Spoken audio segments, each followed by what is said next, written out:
Hello, welcome to Swatches live stream. I'm Clint, and this is Diana, and we are very pleased to have Fred Rambaud with us, incredible concept artist that's worked on some huge so good. AAA well-known properties. But why don't you give us a little breakdown, Fred? Give us a little background for those who don't really know you, don't know about your career, what you've been involved in. Then after that, we're going to be starting to take some of the viewer questions. Awesome. All right. Thank you so much for the invite. Firstly, really appreciate it.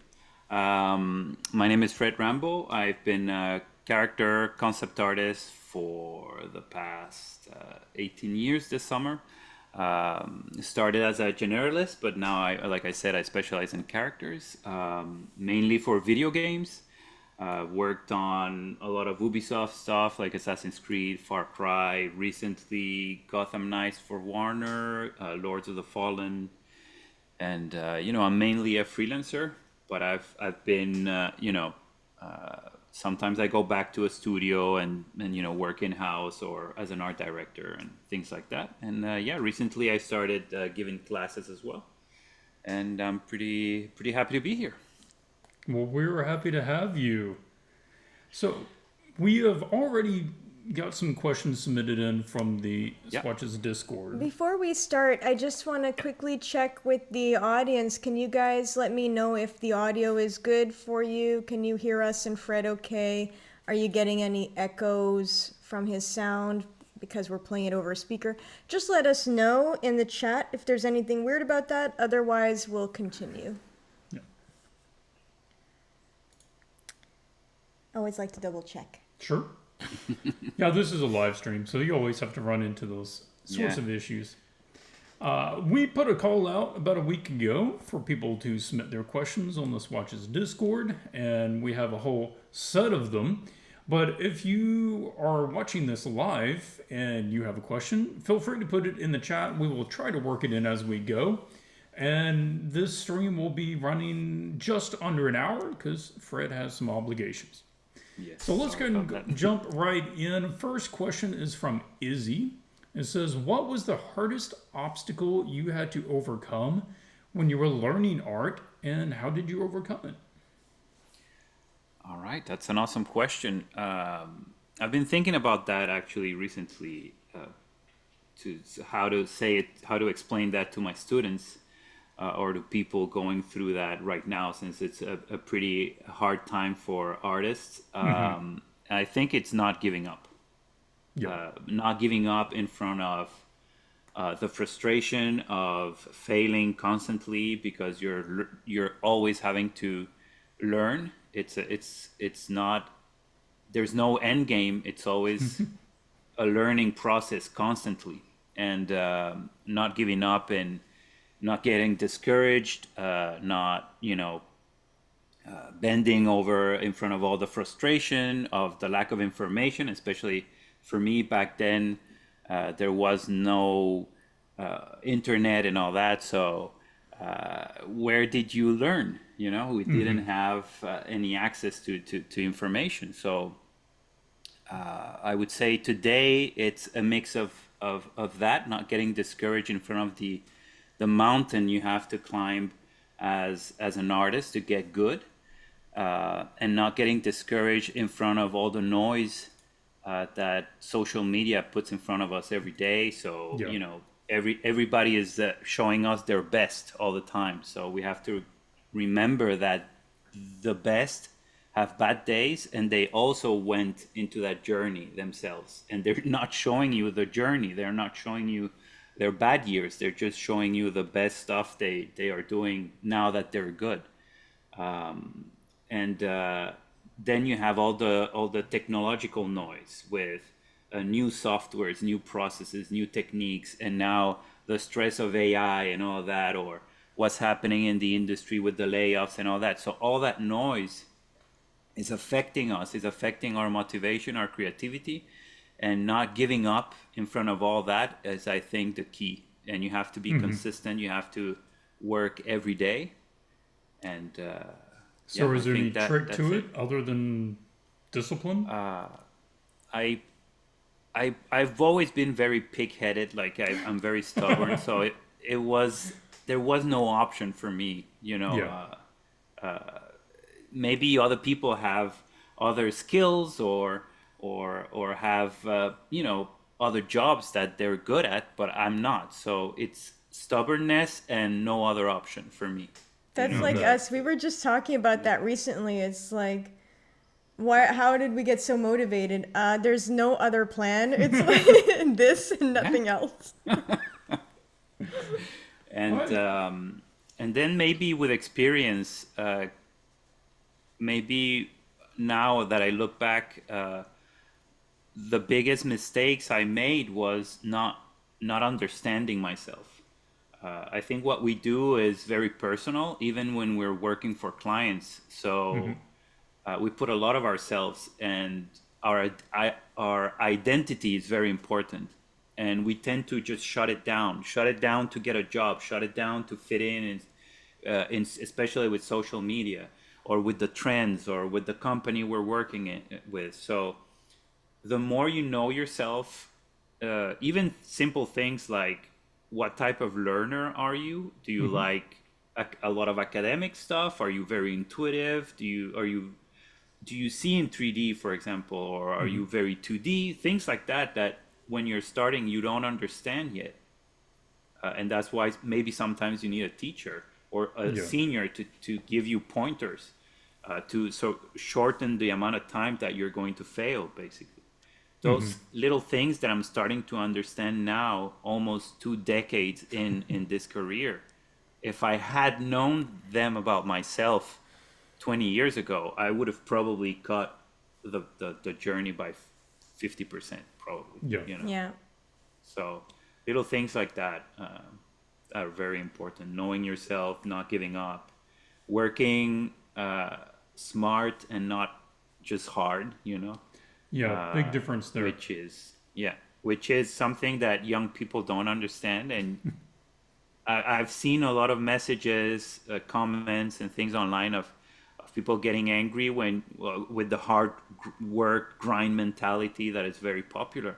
But again, what they're not telling you, those very successful, hardworking people, is that they have a very you know, precise schedules, and they take care of themselves a lot. But they're just not sharing that with you. They're just sharing the grind. So understanding that you have to be very maybe strategic with how you work, so you don't burn out your body. You have to take care of your body. You have to take care of your mind, your emotions, all that. So, and when I was young, I was just, you know, going like crazy until I don't know what time you know, at night, 2, 3, 4 a.m. And then you don't understand why nothing's working, right? Because it's just not gonna work that way, you know. So learning all those things about myself and what's best and how to keep healthy as well is super important. It's a longevity thing, Yeah. right? It's a marathon, basically, that we're doing. So Those are all really, really good points. Let's go to, you want to go to Ricardo's question? Sure. Okay, so Ricardo is asking, for someone who wants to get into the industry as a character concept artist now as a junior, how feasible is it to only have characters in the portfolio? As of now, character concept art is extremely competitive. What would be your recommendation? I think there's no secret pill. Companies are going to hire you if they see something they need in you, right? If you have, you know, everybody says the same. What is the value you bring to your customers or your students or your clients and all that? So it's always the same. If a studio is looking for a very good fantasy character designer, concept artist, and your work has very good fantasy concept art, then they'll probably look at you and consider you for the role, right? And then it gets competitive, like you said, because there's many people who do that, right? So then other things start to come into play. Of course, there is the experience. If somebody is much better than you or faster than you, and the client sort of realizes that, then maybe they'll go with that person. But then it's the budget. Maybe they cannot afford that big shot, and this is a reality, and nobody thinks about it. And everybody's like complaining about rates and this and that. But at the end of the day, when you're an art director and you need to hire somebody and you're in a game studio, you're going to go talk to your producer, and the producer is going to pull out the budget, and he's going to give you a very specific number. It's like, we have this amount of money for in-house and this amount of money for freelance, right? And you're going to ask, okay, so can I hire this big shot freelance? And you give their rates, and they're like, no, because the budget I gave you is freelance overall for the whole art department, like 3D environments. oh crap, okay, so we have to divide it for just the concept artist. How much is that? And then you won't get what you want as an art director. You can't go shopping and hire all the best people. So sometimes you have, that's why there's positions. You have one for a senior opening, and one for an intermediate, one for a junior. And, that's why there's only one principal concept artist, because they're expensive, right? So they're not going to hire 5 principal concept artists. So there's spots for everybody, and it's not only your portfolio or your skill set that enters into play and competes with other people's portfolios. That's what we think as artists, especially when we're starting out. But there's a lot of other factors in there, and then there's yourself as a person, as an individual. So if you go into an interview and you don't connect with that person in front of you, and you think of you as an art director, I was always thinking, I'm going to be working every day 8 hours a day with this person, and I just don't feel it. I don't want to. I didn't get any good vibes. So I'm not gonna I don't care about the work. But he was so good, Fred. Yeah, but no, it's gonna be a problem. I can feel it. It's gonna be an issue. People forget that they're working for another person, and that the art director is actually not doing any art direction.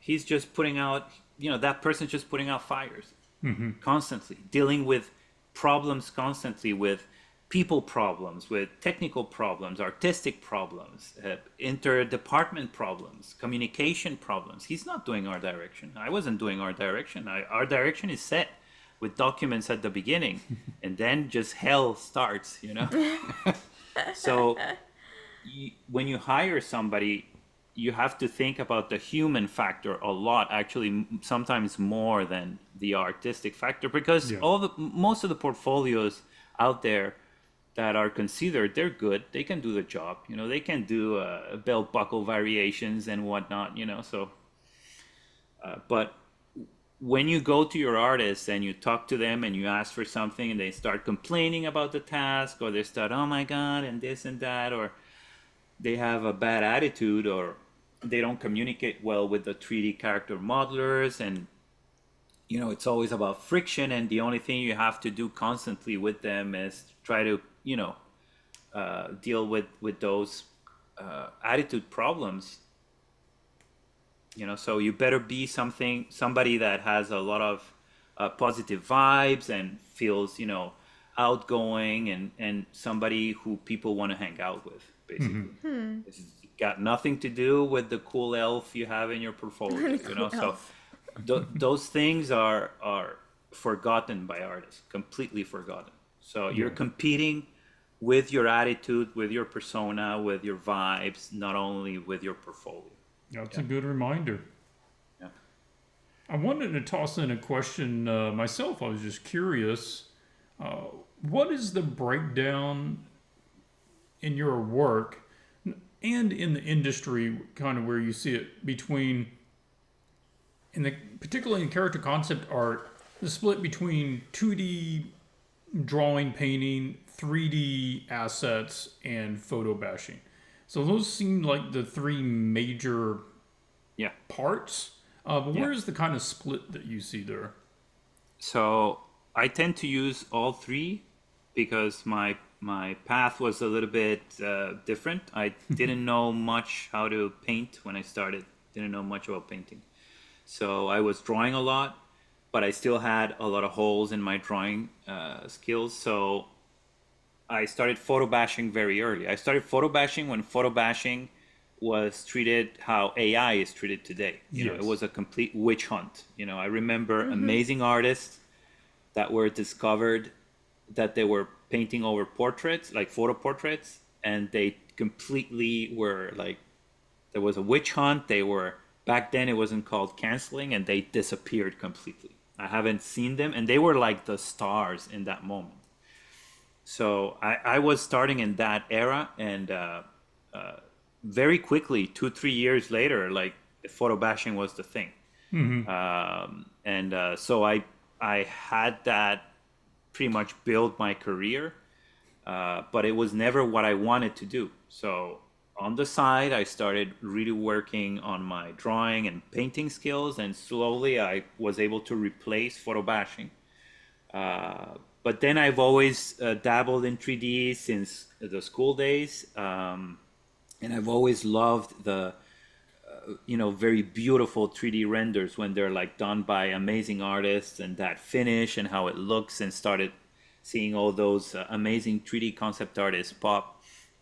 So I've always worked a little bit on that, and it's helped a lot in some areas, but it's definitely not necessary. I work with a lot of people who just draw and paint, and some others who just photo bash, and some others who just use 3D. So it's pretty much a choice, I find.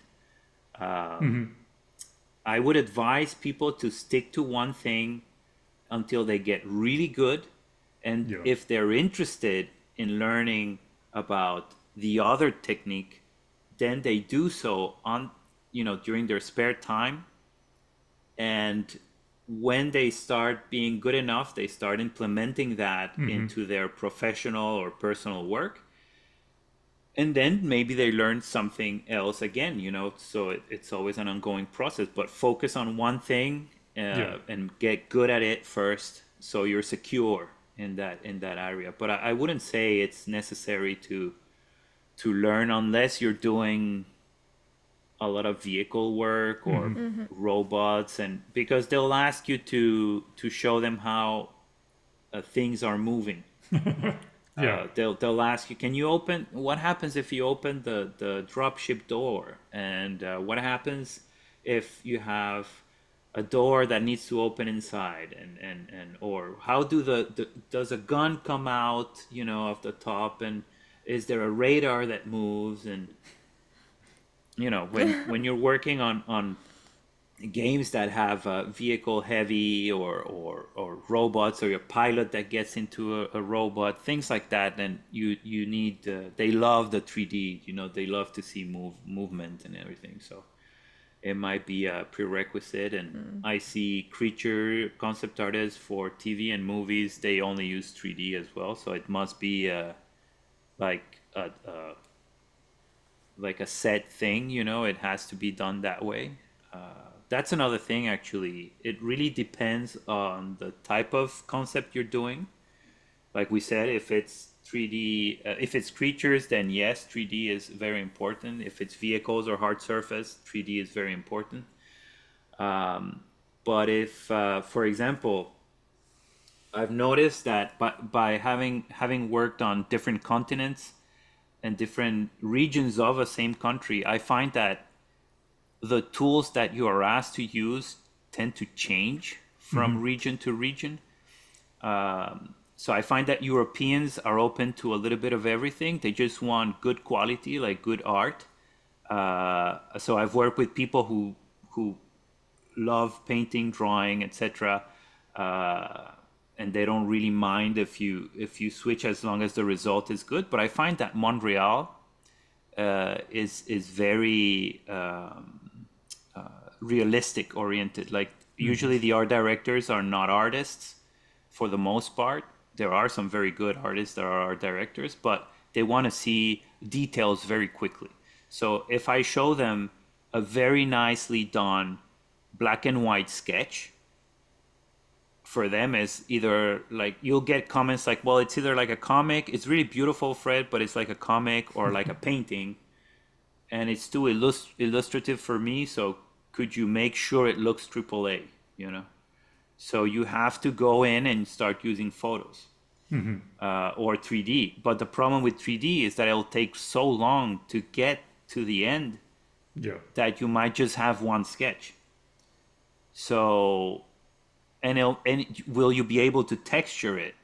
You know, I mean, we're talking about the sketch phase here. They want to see like how many, 6 guys in a row or something, you know?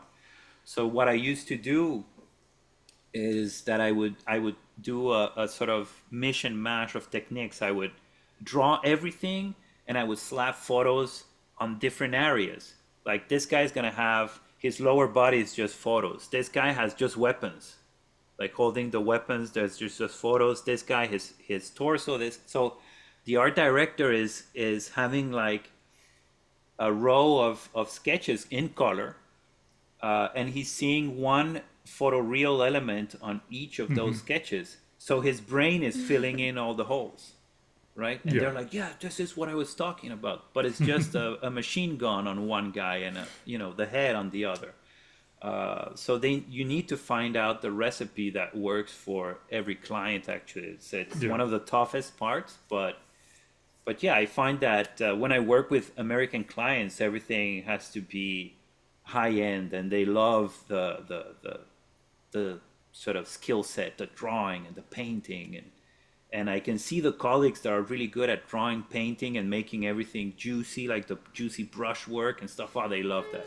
They love it, you know. And they're not very, if you photo bash and stuff like this, it's like, okay, like, thank you, but you can feel their enthusiasm when you know how to do things very well in drawing and painting. I can see that. And I can see that much less here in Montreal and Quebec, for sure. Those are great observations. Yeah. It's really good to know. I always heard that about Montreal too when I was there, that it was just what I was always told was they love photo bashing. So just encourage the students to do that. So that's what we did. And I mean, people can say whatever they want, but those students did get hired. I mean, it was true, right? Yeah. Okay, let's see what other question we've got just here. pick one up. So Verena's asking, what's your favorite technique for designing characters, coming up with ideas for your characters? For me, it'll always be drawing. I need to draw first. I don't paint. I don't understand people who start with just shapes and painting. Me too. Like, what's happening here? I was never but back in the day, they were really heavy on the black and white silhouette, where it's just a black shape, and do like 50 of these, and that was the thing when I started, and I could just never. I need to start drawing. I remember that being very popular. Yeah, I didn't get it either, to tell you the truth. So I start with a very thin gestural mannequin, in a way, just to get the pose. And if the design is complex, I'll omit the posing and I'll use the symmetry tool. And I'll start drawing a simple costume, because most of the time character design is about a costume. And so I'll just do a normal human in a sort of very frontal pose, and I'll design the costume first if it's really difficult or complex, and then I have that little guideline. It has maybe simple value breakdown, or like 3 values, or 3 colors, or something like that, and then I'll do my gestural mannequin to nail the pose, because you're selling emotions when you're selling a character as well. So if I have a pose that I like that's conveying danger or arrogance, or somebody who's really strong and heavy like the Hulk, is going to be posed different than Black Widow. So you have to find the right pose for the right personality of your character. When you have that and you say, okay, this is going to sell the idea, then I start drawing my little costume idea design on that sort of cool pose. And for me, it's all about drawing. Yeah. So if I could just draw and add simple colors to the drawing, and not having to worry about a bounce light or how to paint fabric and the worn out leather of the pouch of the elf or whatever. So, because yes, that's important for the 3D modeler, and it's also very important to sell it to the suits in the studios that are going to approve the game. You have to, you have people who are not even game developers, so just business people.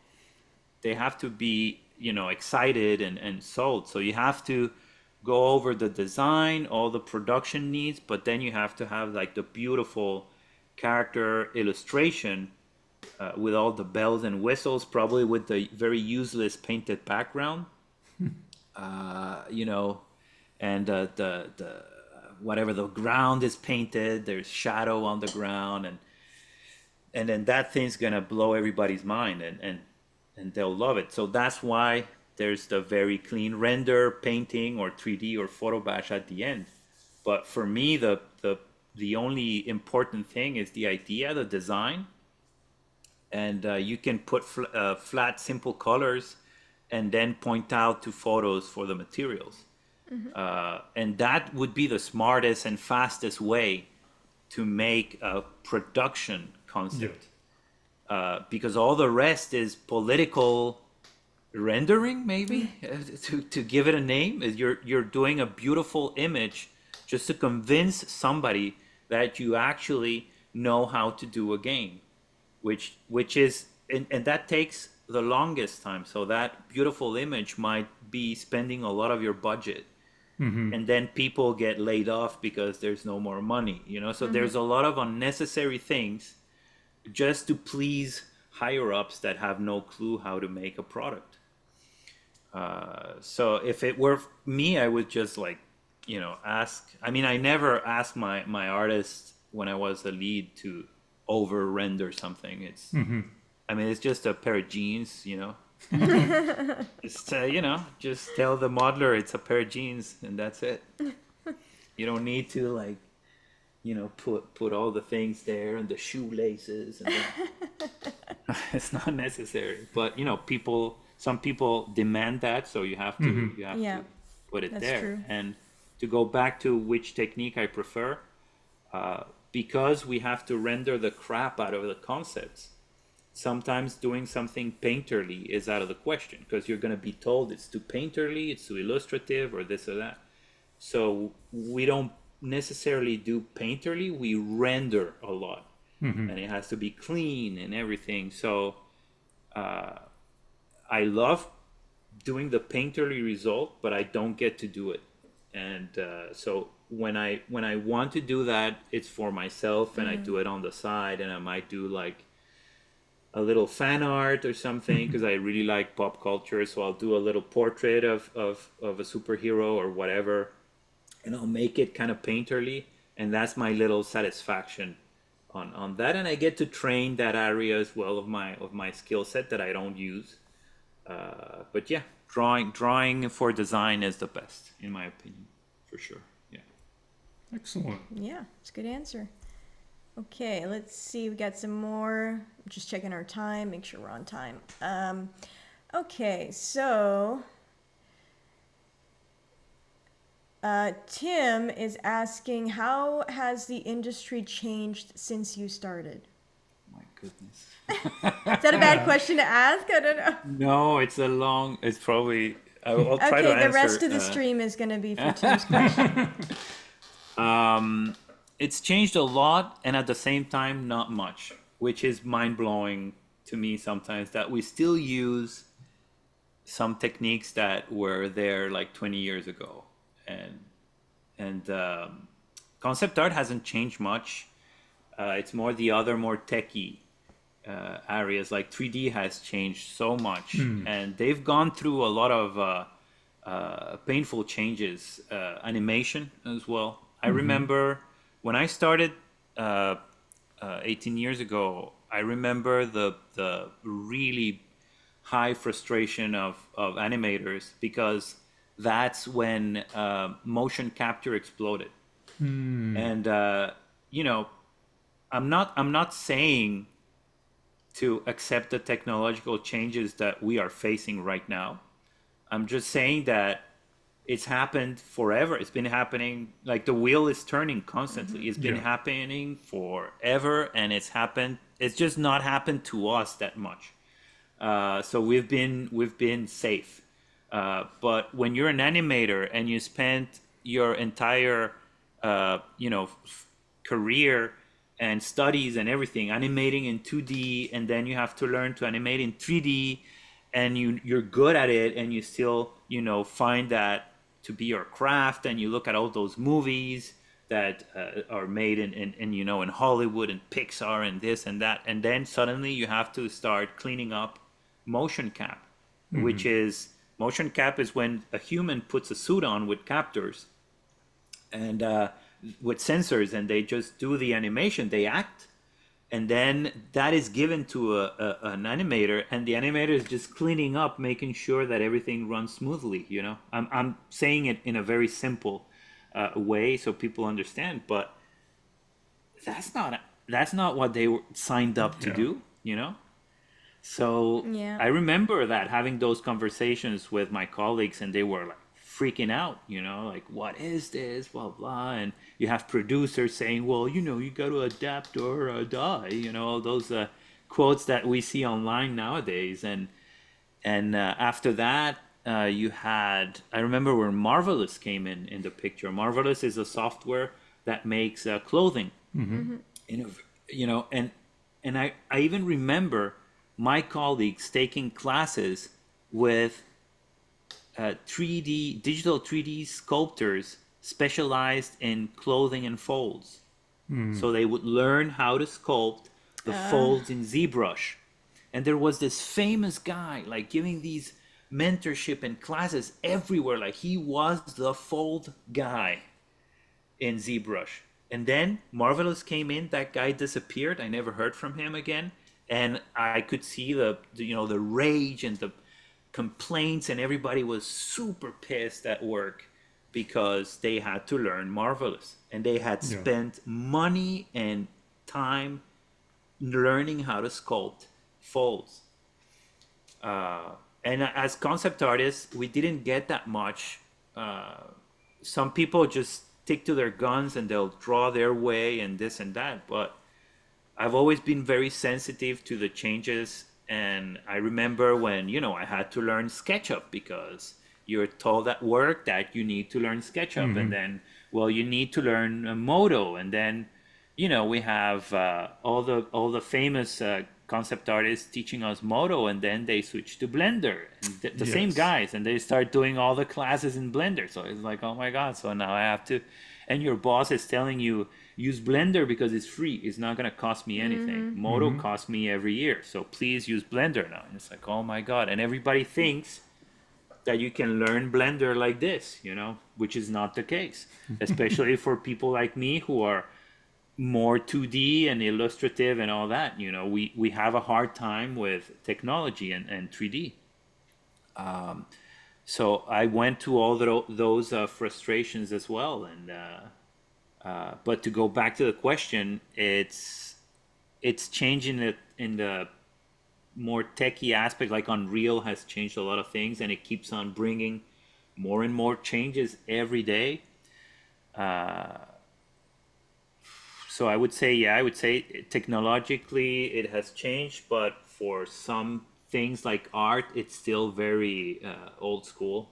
Yeah. We still do the same. I still use the same process. I still create the same things.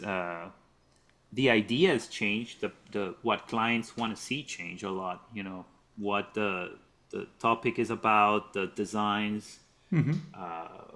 We've seen the rise of more futuristic settings versus fantasy settings that were more popular back then. But other than that, I still use the same dinosaur technique. Well, I mean, you got to say, like, the principles of design, anatomy, perspective, those haven't changed. No. So you're still just using all those same things again. Yeah.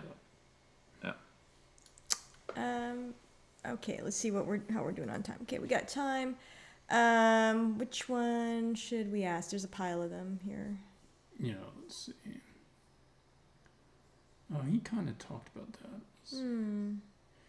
We just had some questions from people more curious about how the overall work goes. So, as a freelance concept artist, how does the interactions go with you and the art director? Are you working really solo and you're just occasionally getting some input?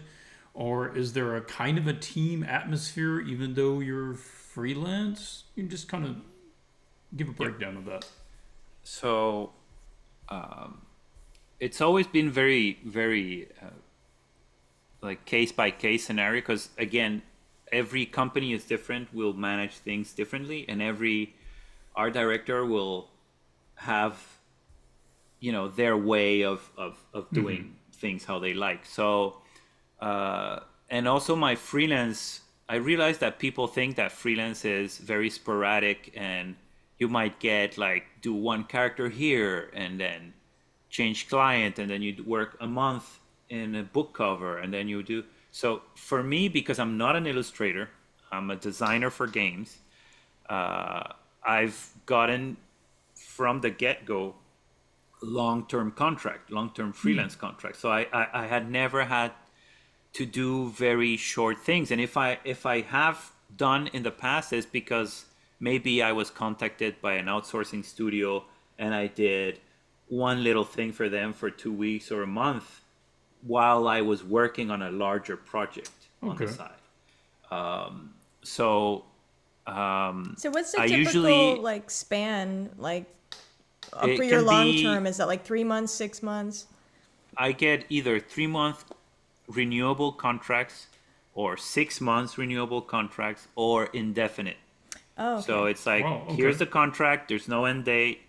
We're done when we're done.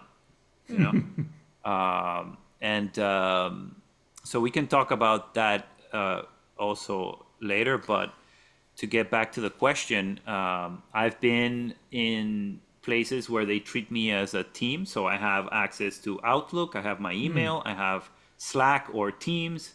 I have access to all their data, Confluence, blah, blah. I have access to Unreal. I have access to the engine. I'm in every meeting like another employee. Yeah. Some people love to do that. Like there are directors, because they don't have to manage you separately. I understand, That makes so sense. you're there with everybody. You get the information when everybody gets the information. They don't have to repeat it for you, or they don't have to choose what to tell you because, maybe they don't have the permission to share all the information. And then I've had the other sort of experience where you might have a Slack channel or a Teams or like a chat, but you don't have access to anything else. You just have the character concept channel. And I've worked with people where only I can say something in the chat, and the art director and the producer can talk. But anybody else, they can just like or put an icon or something like that. Okay. No, but so less noise, right? Some art directors, it's just my voice, and so they get the feedback from everybody else, but they'll be the voice giving it to you. So everything is funneled, so yeah, I've had both experiences. I tend to prefer the very streamlined, no noise one, where I just talk to one person. I love that. But half of the time I'm in there with the whole team, although I'm a freelancer. Yeah. It's good to know. Yeah. I think we need to ask some questions about from the junior side. I know those things about getting work and stuff. Let's see. Can you scroll down for a bit? There's like some more questions. Um, I guess this question you could say, how can I rephrase this? Um, the differences between a junior and a senior portfolio. So if you were in a hiring position and you were looking to hire a junior, what would you expect to see in their portfolio? What would you want to see? And how does that differ from like a senior's portfolio? I guess I would be more demanding with a senior. I would expect to see a lot of things, all have to be well done, executed, and probably I'll be looking for great design, great ideas, and great execution.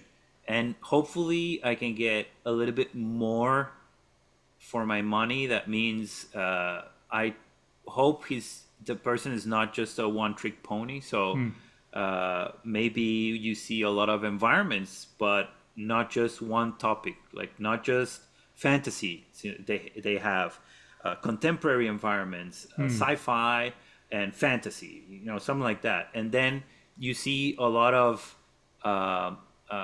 the asset creation that goes inside the environments. So all the buildings and the props, those are made separately. So you're like, okay, he's a designer, not just an environment painter. Something like that. And for characters, it will be the same. I would expect to see either a high-end specialist that just does fantasy and you just hire that person to design the main characters of your fantasy game, or somebody who can do a little bit of everything and maybe have something else like weapons, all the weapons and the props, like what we call hero props, that are very important in the game. All that stuff that person can do as well, and they can do maybe beautiful illustrations too. Like you can see super high-end character posters, or even better, they can do scenes. So you have, I don't know, Captain America fighting this and that guy, and there's a beautiful background, like a keyframe. That would be, although I suck at it, I'm asking for the unicorn here, but I can do those things, but not really well. But usually that's what, naively we want from a senior. And from a junior, I want to see somebody who is a designer first. I want to see somebody with ideas and a lot of sketches, a lot of iterations, and they are trying to execute a beautiful painting as well. That you can see that they're trying that in their portfolio. But that, again, that's me. I'm a designer at heart, so maybe somebody else will just want to see beautiful finished images. Yeah. But I remember the people I've hired have been mostly people who have good sketches, and that I know they can iterate a lot, like give me a lot of sketches, a lot of ideas. Then we'll figure out how to present your finished drawing or painting, All right, that's a great answer. That's super helpful, I'm sure, for them. Okay, so should we do one more question, maybe? Yeah, we have time for two? one more. Okay, Yeah. which one do you wanna ask?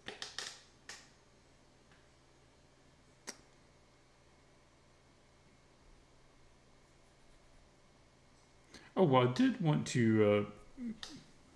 We do want to ask about his elements. Yeah. So Fred, Yes. do you want to plug your mentorship? I know you're booked. You said you're booked till the end of the year, right? So because I'm working full time, I cannot take a lot of students, right? So obviously the seats are very limited. So it got booked pretty quickly. And I had to stop even for September. I had to, because people were going crazy. But again, I mean, I can't take 15 students, for example. It's not possible for me. So I might open up a few seats, maybe 5 seats in September, like extra seats. I'll let people know online in my Instagram. I'll post around mid-August. If that's the case, I'll say there's X amount of seats available. yeah, so basically the mentorship is I have to be precise every time. It's not a drawing or painting class. It's more like a character design class. And what I'm offering is that people come in with their portfolio, we analyze their portfolio, we talk, and we come up with a plan of attack. Basically, the goal is to get them better as fast as possible, and I'll come up with a working plan where we work on two things. We work on their concept art, but we also work on their foundations. Although I'm not teaching foundations, I'll give them any help I can regarding their painting or figure, because it's characters, figure drawing issues, and I'll give them as many exercises, but I still recommend them to, if they really want to get good, they have to go back to the basics, just draw, paint, learn how to draw and paint. The shortcuts I give are just that, are little shortcuts that might help you in the short term. But if you don't work out on the foundations, it'll still be a weakness in a year or 2 years, 3 years. So basically, I just push the students to better present their concepts, do better designs. I talk about that a lot, and take their concepts to the highest finish they are able to technically. And, hopefully they have a better idea of what to work on to make a better portfolio with their skill set right now. And hopefully they understand that they have to work like crazy in drawing and painting, regardless of what they're doing. You're photo bashing. If you don't know how to draw or paint, your photo bashing is going to look all wonky and weird. If you're doing 3D and you don't know how to draw and paint, your 3D is going to look all weird and incorrect. And when I say this to my students, they look at me like, what is this guy talking about? Because I'm not drawing, I'm using 3D.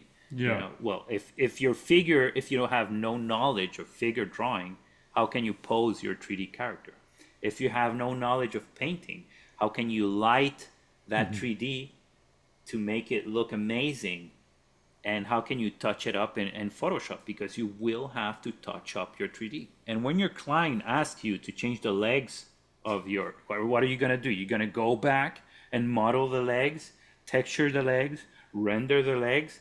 By then, your neighbor is going to have 10 legs because he's drawing, So you have to be able to be versatile and and all that. So I'm trying to make sure that they understand that they have to work on their foundations. They have to go and study with you guys or with some other school that gives drawing and painting classes, and nobody wants to do that. That's the funny thing. They want to get to the juicy final concept immediately, but it's just we're not always how that doing works. the same thing, always pushing people for more volume. Like you got to do more. Yeah. There's a lot more quantity involved in this. Yeah. I've- It's always the same, Fred. Yeah, and they don't believe me that I still do it. I still do it. I still draw the skull. I have a skull replica. I have the Azaro head. I still do portrait and painting and Yeah, it's so just- do it's we. never We do ending. it still. Yeah. Clint just finished like a page of 100 figures like yesterday. Just it's like I'm just gonna do 100 because I need to practice. And it's like we tell people this, and they just genuinely don't. They think we're just trying to like gatekeep them or something, or make them work for no reason. And it's like, no, this is what we do. Yeah, occasionally we're going through the curriculum, we're showing the process. Okay, this is how we want you to do it. Blah, blah. And it'd be like, so is this just what you're having us do, or is this like what you actually do? It's like, no, actually we do more. We're just slimming it down for you because you have a limited amount of time. And people think that when they get a job, it's over, right? Yeah. Oh, yeah. It's even, I might say it even gets more complicated because you're competing. That's when you're competing. You're already a professional, and you have to deal with all the other professionals. And if you don't step up, you're gonna get left behind by the people your generation, The new generation is 10 times stronger. They have all your information already. Yeah. And they're going to get even better. And then you have the old elite, right? That like the untouchables, and you want to go there. And technological changes, like we said, and then keep on working on the artistic skills. It's just like a lifestyle, basically.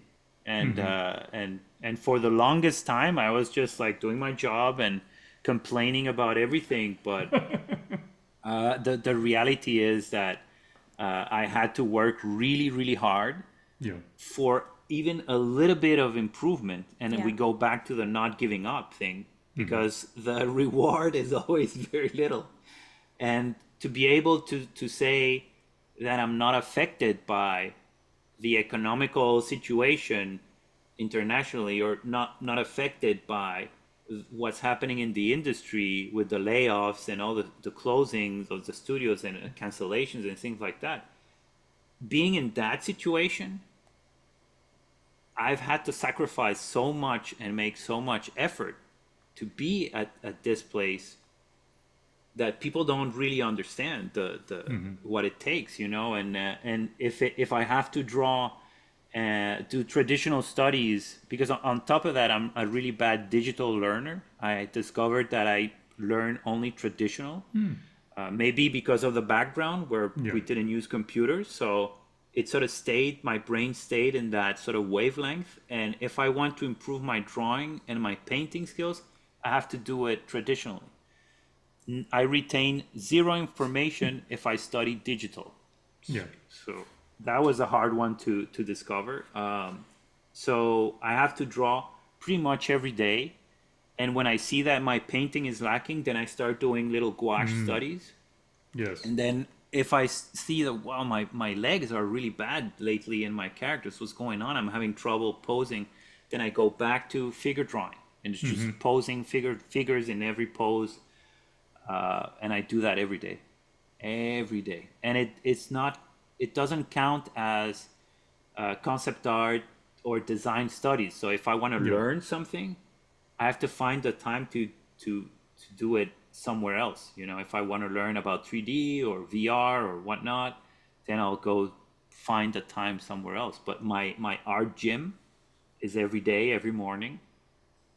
And that's how I keep myself healthy in a way, and that's relevant. Just maintenance, right? Yeah, that's it's not just even maintenance. advancing the skill. Exactly, because if you stop, it goes away. Yeah, it it's does. Like when I've been people noticing, say, oh man, I need to get back to practicing portraits again. I haven't practiced portraits in some time, and I notice I'm slipping. I need to. Yeah, you notice like if it's been a certain amount of time without practicing something, it starts to go. Yeah, it's like when you remember you were 18 and you were good at running. Well, you have it. You're almost 50 now, and you don't run. So guess what? You don't have that skill set anymore. So it's the same with art, and I've learned to love it. At the beginning, it was terrible. Like you're doing very basic things, and I told you my son is interested in becoming an artist.